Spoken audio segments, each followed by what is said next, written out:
Alright guys, it is February 2nd, 2020, and more rocking and rolling and work going on today. I worked all day yesterday and all day today. It's late in the afternoon today, Sunday, so I got all the stuff Z-chromed that needed Z-chromed. I just spotted a lot of it because, you know, like the majority of the stuff doesn't need a full coat of Z-chrome. I just basically did all the bodywork areas.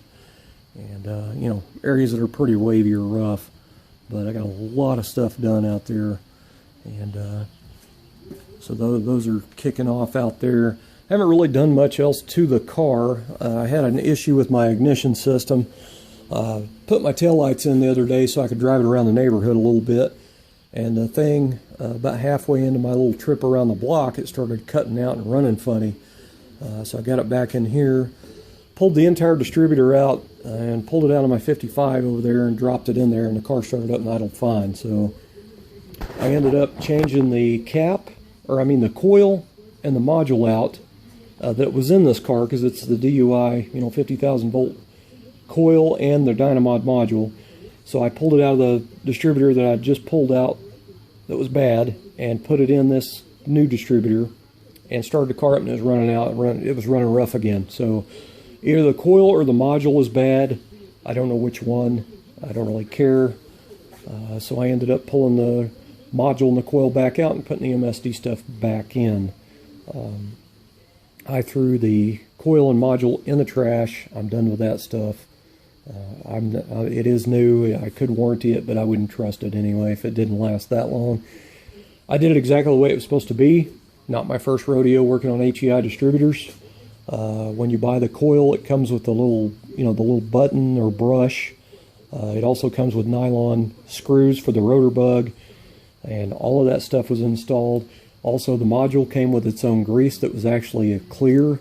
The MSD grease is white, so I wiped it off when I put in their module. So there's nothing I did. I did it with all the stuff they supplied, and it still didn't last. So anyway, lesson learned on trying something new. But anyway, the car's back running fine again. It's all MSD Street Fire, you know, like $160 distributor.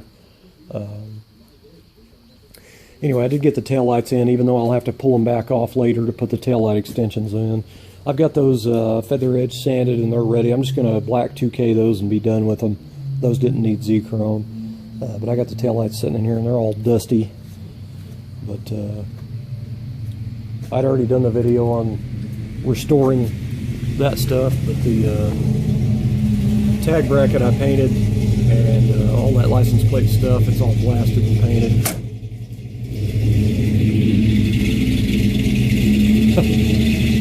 That's a buddy of mine I traded a 55 Buick to a long time ago.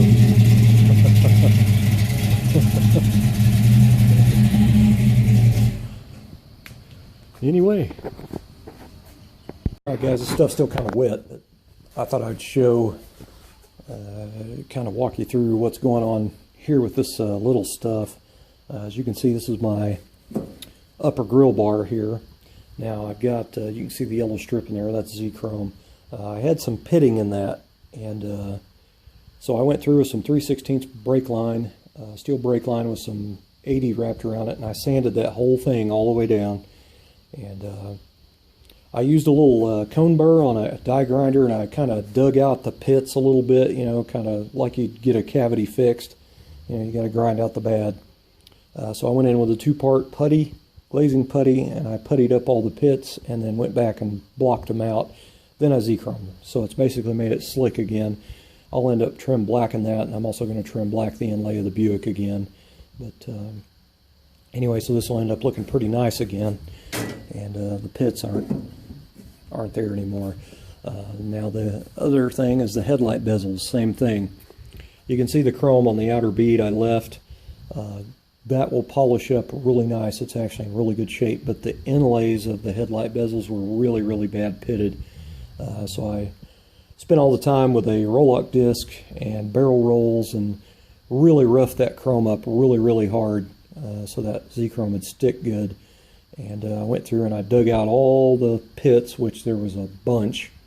And then I went and 2-part puttied it, blocked it all out, and I Z-chromed it. Same thing on this. It had a few pits here and there around this parking light bezel area. So anyway, I'll go back and I'll trim black. What you see that's yellow will end up being trim black. Now the grille is super nice for this car. The chrome's in great shape on it, but it has inlays or silver on it. So I'm just going to tape off all the chrome and do the silver inlays trim black. So it'll basically look like a Regal with blackout option, but it'll still have chrome accents, which I think is going to be a really nice detail. Anyway, just something I had to do because, you know, I didn't want pitted chrome on there. It'll just kind of make the whole car look like crap.